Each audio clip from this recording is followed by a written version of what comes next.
listening to Tonebender's Sound Design Podcast, presented by Sound Ideas, where we talk with the sonic artists behind our favorite films, games, and series. Sound Ideas is closing out the year with a massive year-end sale, and you're invited. From now through the end of December, enjoy 50% off all proprietary items, including premium sound effects and production music trusted by creators worldwide. Don't wait. These savings disappear on December 31st at midnight as the calendar moves into 2026. So check out sound-ideas.com today to save 50% and create something amazing. Hey everybody, this is Tim, and I'm going to throw you a bit of a curveball with this episode. This is a re-podcast of an episode that originally came out back in December of 2016.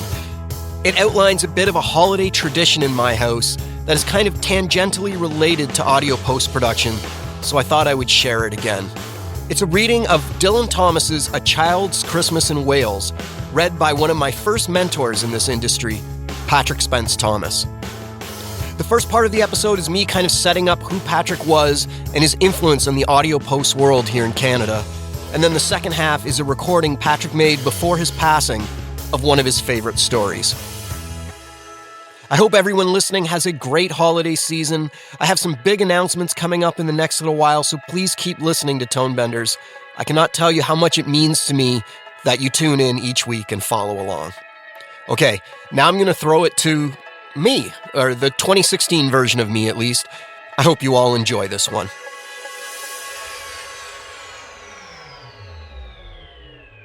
This episode is going to be a bit of a departure for Tonebenders because we're not interviewing anyone and we're not really doing any experiments, but I want to take you on a little stroll down memory lane for myself, and it's going to lead us to a reading of A Child's Christmas in Wales by Dylan Thomas. I thought I'd release this at this time of year because it's the holidays for most, and even if you don't celebrate Christmas, it's not really a religious thing. It's a cute poem, it's a beautiful poem, and it's read by Patrick Spence-Thomas. And I'm going to tell you a little bit about Patrick right now. When I graduated film school, I realized that I wanted to do sound for films, TV shows, everything along that gamut. And I was lucky enough to land an internship with Patrick Spence-Thomas and his son, Richard Spence-Thomas, they were in the process of transitioning the business from father to son. Now, the business is one of the oldest sound studios in Canada, probably in North America, for all I know, the world. When I say sound studios, I mean independent sound studios. There was obviously large corporations that had it, but at this time, in the 60s, there were very few independent sound studios where someone could take their movie and get a sound mix done for it. Problems with having an independent sound studio at the time were there were no giant mixing boards that were mass-produced, so Patrick had to build his own mixing console. He had to build his own booth. He had to build his own talkback systems. These weren't things that were being made in mass production at the time. So if you weren't a huge corporation, you simply made it yourself.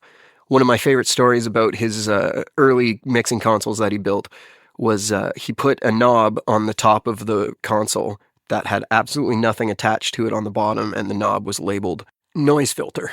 The client would say that it had to be better, He would give them a grease pencil and let them play with that knob until they got it just right. And then he'd mark grease pencil on the top of the board. And then when they got to that part, he'd reach out and move that knob just to the perfect spot they'd marked. And it was magic. They'd loved it every time. And meanwhile, that knob was attached to nothing and did absolutely nothing. It was a funny story he used to tell. So anyway, Patrick was kind of my first mentor. When I started in the business in the mid-90s, he was kind of transitioning out of it.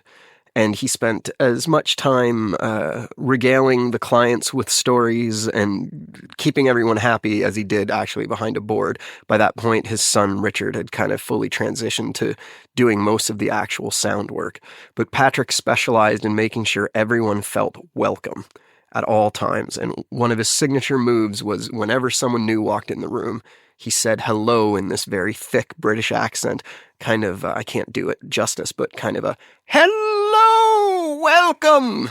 That's not at all his accent. I can't do accents, but it was just this overwhelmingly welcoming hello that he was famous for. So while I was new to the business, we would go out for lunch, Patrick and I. to this bar called the Vox, and it was between a bunch of different sound studios, Deluxe, a bunch of other ones. And when we would go into this bar, Patrick would walk in, and it was like Norm walking in from Cheers. Everybody knew Patrick, and everybody loved Patrick. And I would sit down at the bar with Patrick, and everyone would come up one by one and pay their respects to Patrick and tell me stories of how he got them in the business and how they owe their career to him. And I was in good hands if I was with Patrick. And Patrick was kind of an icon within the city of Toronto. And not just the city of Toronto, because when he started his studio, it was the only one in this whole area of the country. So if you were making a film in Detroit, if you were making a film in Buffalo, if you were making a film in Ohio, Cleveland, New York obviously had studios, and probably Montreal did, but this kind of whole region of the country, if you were making a film, you came to Patrick Spence-Thomas. He made lots of great documentaries. He made some films that really kind of changed the way things work in Canada. About a decade ago, one of Canada's most famous prime ministers passed away, and the picture on the cover of one of our largest newspapers for the obituary had Patrick's hand holding a microphone. Just his body was just off screen, but it was Patrick's hand holding the microphone, interviewing, getting the sound for the prime minister during that time in this iconic moment. So Patrick was a really important person to the sound industry in Canada and in this whole region of North America. But the funny thing is that the thing that he's kind of most known for is a film called Deathbed, The Bed That Eats. And the reason that this film is known is it is often picked as the worst film ever made. And Patrick had a lot of stories about this film. He thought it was also the worst film ever made. But one of the great things was, as they were mixing it, it made no sense. He couldn't figure out what the director was trying to do.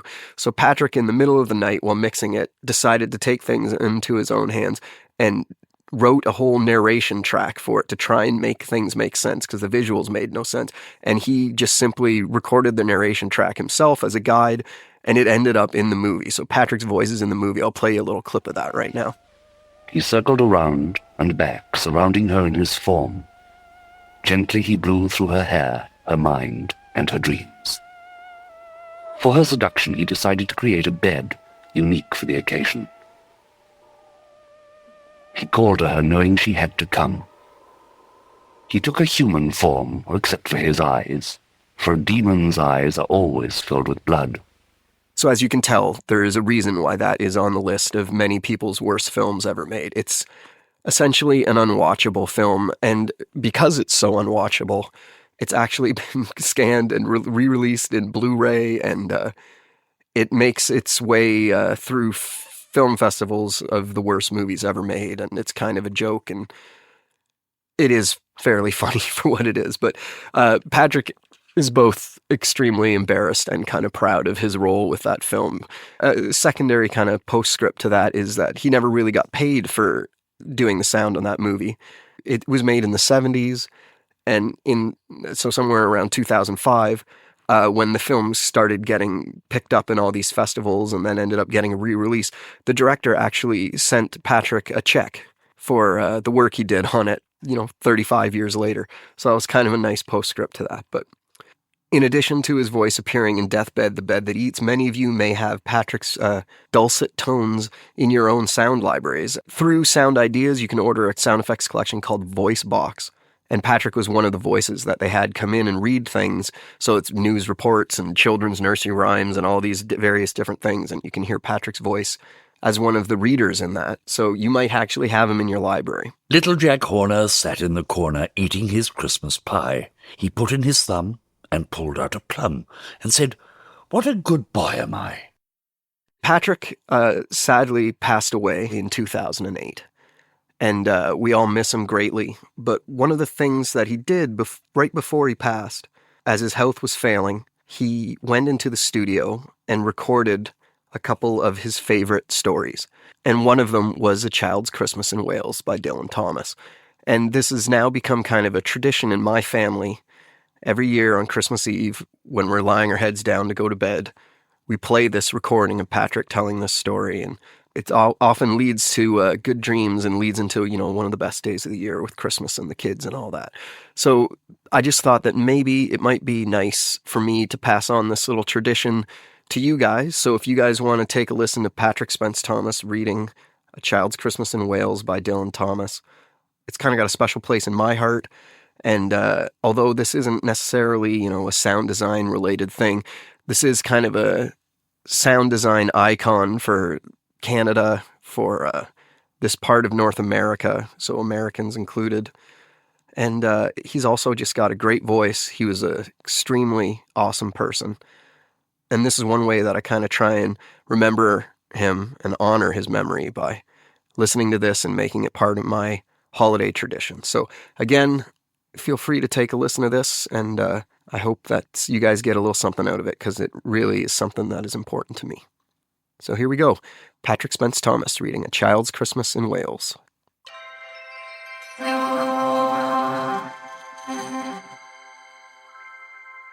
I'm Patrick Spence-Thomas, and it's Christmas time in the year 2006. And the next piece is A Child's Christmas in Wales, written by Dylan Thomas. Dylan Thomas was a Welsh poet, lived on the South Wales coast, and he was an English Welshman. In other words, he spoke no Welsh to my knowledge, but wrote in English and expressed in his poetry and his writing some of the lovely feelings in the country of Wales. My wife Mary and I went to visit his grave in a little town called Larne, had a lovely lunch there, saw his house, saw where he wrote this, and this was in fact originally broadcast by BBC. I'm not sure what year, but it's a lovely piece, a piece that I have enjoyed all my life, I think, and it sort of takes me back to that lovely countryside in Wales. A Child's Christmas in Wales by Dylan Thomas. One Christmas was so much like another in those years around the sea town corner now, and out of all sound except the distant speaking of the voices I sometimes hear a moment before sleep, that I can never remember whether it snowed for 6 days and 6 nights when I was 12, or whether it snowed for 12 days and 12 nights when I was 6. All the Christmases rolled down towards the two-tongued sea, like a cold and headlong moon bundling down the sky that was our street, and they stopped at the rim of the ice-edged, fish-freezing waves, and I plunge my hands in the snow and bring out whatever I can find. In goes my hand into that wool-white, bell-tongued wall of holidays, resting at the rim of the carol-singing sea, and out come Mrs. Prothero and the fireman. It was on the afternoon of the day of Christmas Eve, and I was in Mrs. Prothero's garden waiting for cats with her son Jim. It was snowing. It was always snowing at Christmas.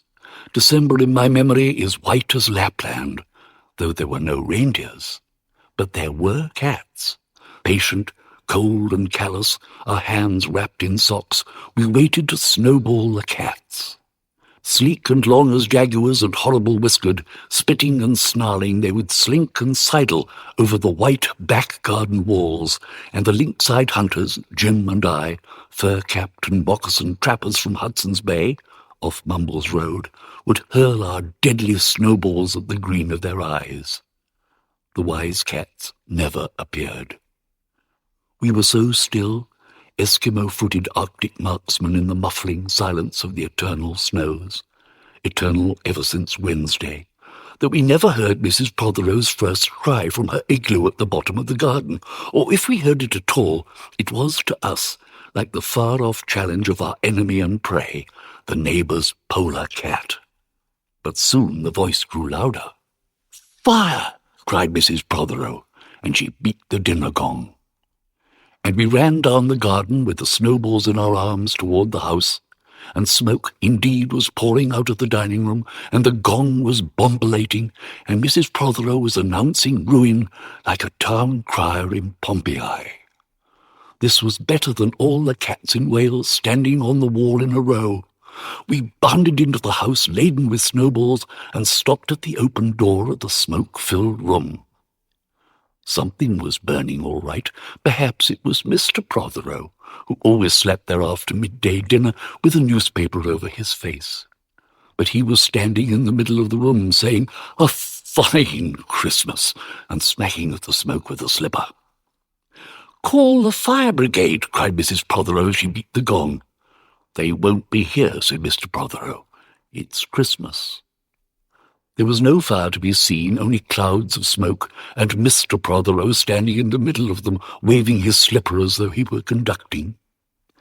"Do something," he said, and we threw all our snowballs into the smoke. I think we missed Mr. Prothero and ran out of the house to the telephone box. "Let's call the police as well," Jim said, "and the ambulance. And Ernie Jenkins, he likes fires." But we only called the fire brigade, and soon the fire engine came, and 3 tall men in helmets brought a hose into the house, and Mr. Prothero got out just in time before they turned it on. Nobody could have had a noisier Christmas Eve. And when the fireman turned off the hose and was standing in the wet, smoky room, Jim's aunt, Miss Prothero, came downstairs and peered in at them. Jim and I waited very quietly to hear what she would say to them. She said the right thing, always. She looked at the 3 tall firemen in their shining helmets, standing among smoke and cinders and dissolving snowballs, and she said, "Would you like anything to read?"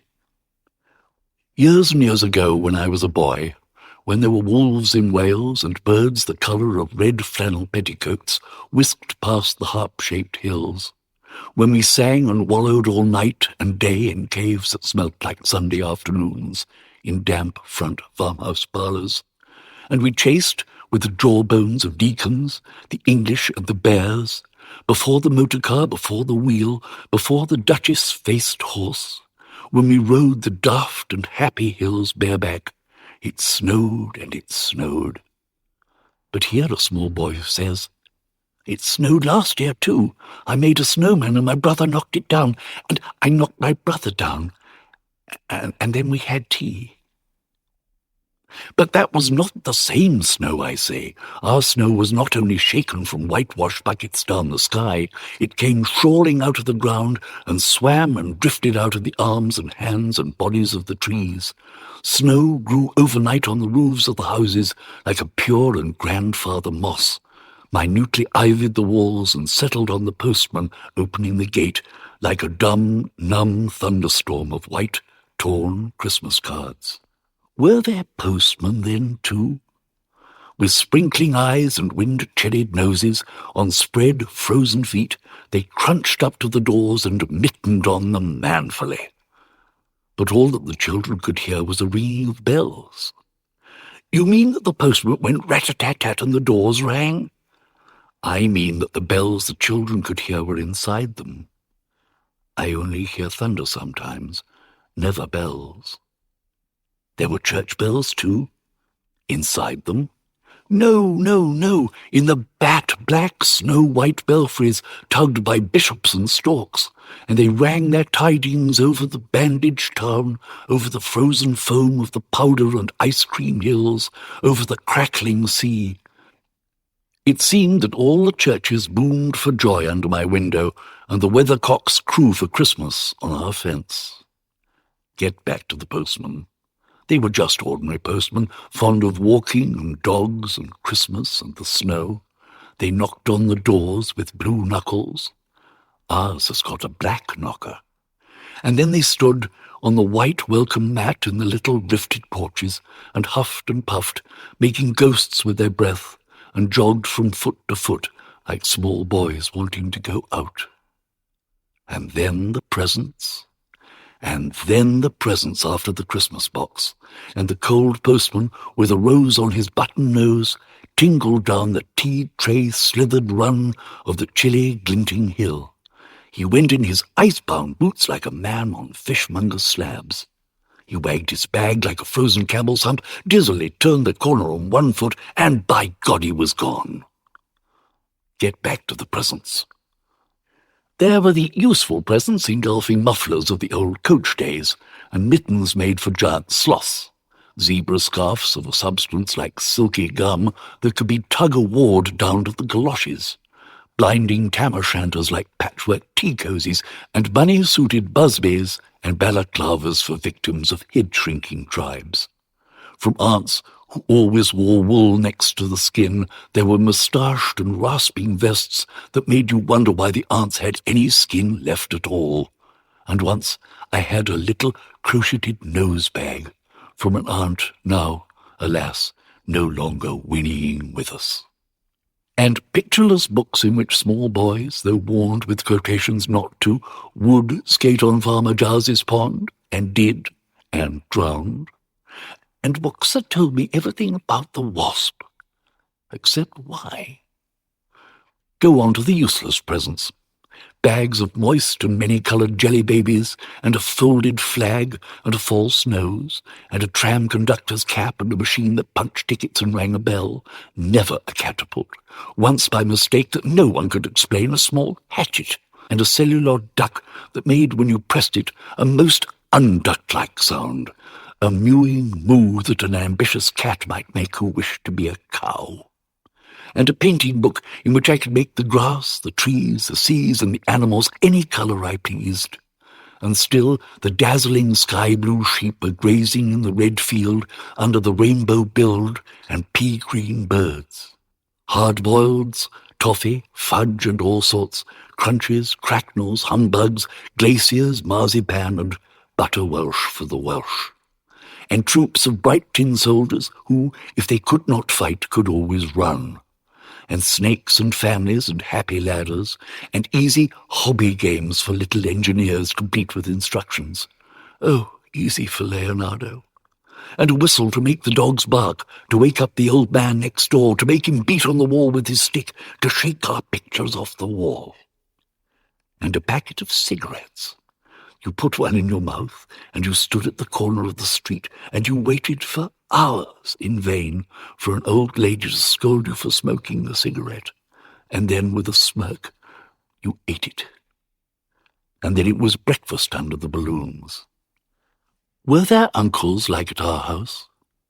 There are always uncles at Christmas, the same uncles.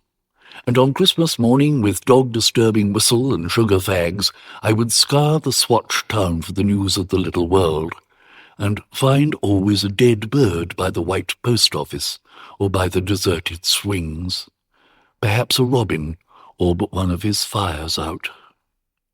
Men and women wading or scooping back from chapel, with taproom noses and wind-bust cheeks, all albinos, huddled their stiff black jarring feathers against the irreligious snow. Mistletoe hung from the gas brackets, and all the front parlours. There was sherry and walnuts and bottled beer and crackers by the dessert spoons, and cats in their furabouts watched the fires. And the high-heaped fire spat, all ready for the chestnuts and the munning pokers. Some few large men sat in the front parlours, without their collars, uncles almost certainly, trying their new cigars, holding them out judiciously at arm's length, returning them to their mouths, coughing, then holding them out again, as though waiting for the explosion. And some few small aunts, not wanted in the kitchen, or anywhere else for that matter, sat on the edge of their chairs, poised and brittle, afraid to break like faded cups and saucers. Not many those mornings trod the piling streets.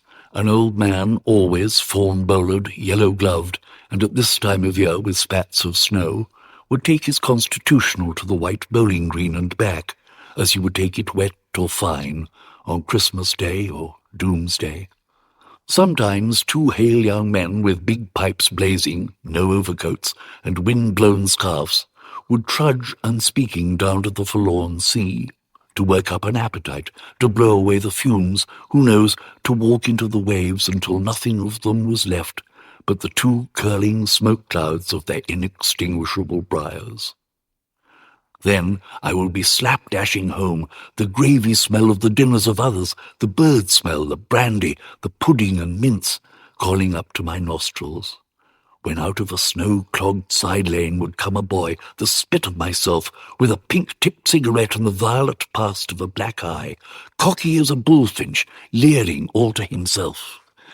I hated him on sight and sound, and would be about to put my dog whistle to my lips and blow him off the face of Christmas, when suddenly he, with a violent wink, put his whistle to his lips and blew so stridently, so high, so exquisitely loud, that gobbling faces, their cheeks bulged with goose, would press against their tinselled windows the whole length of the white echoing street.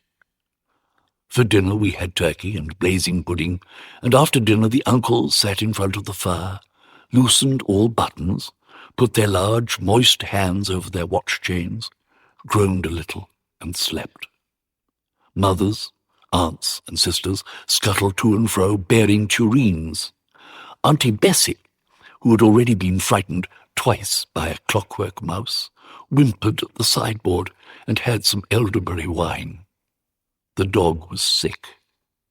Auntie Dosey had to have 3 aspirins, but Auntie Hannah, who liked port, stood in the middle of the snowbound backyard singing like a big-bosomed thrush. I would blow up balloons to see how big they would blow up to, and when they burst, which they all did, the uncles jumped and rumbled. In the rich and heavy afternoon, the uncles breathing like dolphins, and the snow descending, I would sit among festoons and Chinese lanterns and nibble dates and try to make a model man-of-war following the instructions for little engineers, and produce what might be mistaken for a sea-going tramcar. Or I would go out, my bright new boots squeaking into the white world, onto the seaward hill, to call on Jim and Dan and Jack, and to pad through the still streets, leaving huge, deep footprints on the hidden pavements. I bet people will think there's been hippos. What would you do if you saw a hippo coming down our street? I'd go like this, bang! I'd throw him over the railings and roll him down the hill, and then I'd tickle him under the ear, and he'd wag his tail. What would you do if you saw 2 hippos? Iron-flanked and bellowing he-hippos clanked and battered through the scudding snow towards us as we passed Mr. Daniel's house. Let's post Mr. Daniel a snowball through his letterbox. Let's write things in the snow. Let's write, Mr. Daniel looks like a spaniel all over his lawn. Or we walked on the white shore. Can the fishes see it snowing? The silent, one-clouded heavens drifted onto the sea. Now we were snow-blind travellers lost in the North Hills, and vast, dew-lapped dogs with flasks round their necks ambled and shambled up to us, baying Excelsior. We returned home through the poor streets where only a few children fumbled with bare red fingers in the wheel-rutted snow and cat-called after us, their voices fading away as we trudged uphill into the cries of the dock-birds and the hooting of ships out in the whirling bay. And then, at tea, the recovered uncles would be jolly, and the ice-cake loomed in the centre of the table like a marble grave. Auntie Hannah laced her tea with rum because it was only once a year. Bring out the tall tales now that we told by the fire as the gaslight bubbled like a diver. Ghosts wooed like owls in the long night when I dared not look over my shoulder. Animals lurked in the cubbyhole under the stairs where the gas meter ticked. And I remember that we went singing carols once when there wasn't a shaving of a moon to light the flying streets. At the end of a long road was a drive that led to a large house, and we stumbled up the darkness of the drive that night, each one of us afraid, each one holding a stone in his hand in case, and all of us too brave to say a word. The wind through the trees made noises as of old and unpleasant and maybe web-footed men wheezing in caves. We reached the black bulk of the house. What shall we give them? Hark the herald? No, Jack said. Good King Wenceslas. I'll count 3. 1, 2, 3. And we began to sing, our voices high and seemingly distant in the snow-felted darkness around the house that was occupied by nobody we knew. We stood close together near the dark door. Good King Wenceslas last looked out on the feast of Stephen. And then a small, dry voice, like the voice of someone who has not spoken for a long time, joined our singing, a small, dry, eggshell voice from the other side of the door, a small, dry voice through the keyhole. And when we stopped running, we were outside our house. The front room was lovely. Balloons floated under the hot water bottle, gulping gas. Everything was good again and shone over the town. Perhaps it was a ghost, Jim said. Perhaps it was trolls, Dan said, who was always reading. Let's go in and see if there's any jelly left, Jack said. And we did that. Always on Christmas night there was music. An uncle played the fiddle, a cousin sang Cherry Ripe, and another uncle sang Drake's Drum. It was very warm in the little house. Auntie Hannah, who had got onto the parsnip wine, sang a song about bleeding hearts and death, and then another in which she said her heart was like a bird's nest. And then everybody laughed again. And then I went to bed. Looking through my bedroom window out into the moonlight and the unending smoke-coloured snow, I could see the lights in the windows of all the other houses on our hill and hear the music rising from them up the long, steadily falling night. I turned the gas down. I got into bed. I said some words to the close and holy darkness, and then I slept.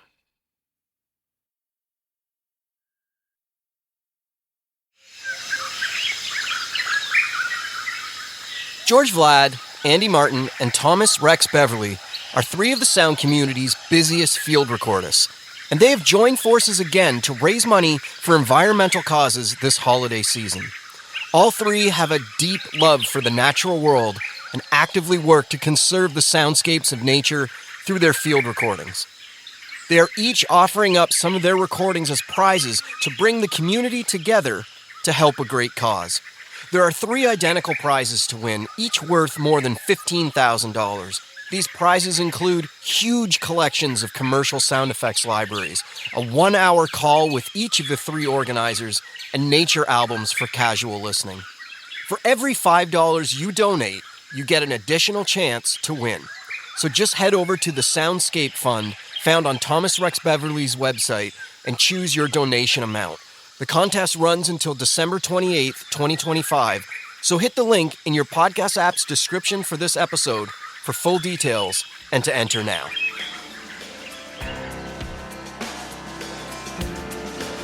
Sound Ideas is closing out the year with a massive year-end sale, and you're invited. From now through the end of December, enjoy 50% off all proprietary items, including premium sound effects and production music trusted by creators worldwide. Don't wait. These savings disappear on December 31st at midnight as the calendar moves into 2026. So check out sound-ideas.com today to save 50% and create something amazing. Tonebenders is produced by me, Timothy Muirhead. Theme music is by Jim Guthrie. You can reach me via email through info@tonebenderspodcast.com. Follow Tonebenders on Instagram to stay on top of new episodes. If you like the show, you can help us out by spreading the word to your friends and colleagues, or leave us a tip. Just go to tonebenderspodcast.com and click support.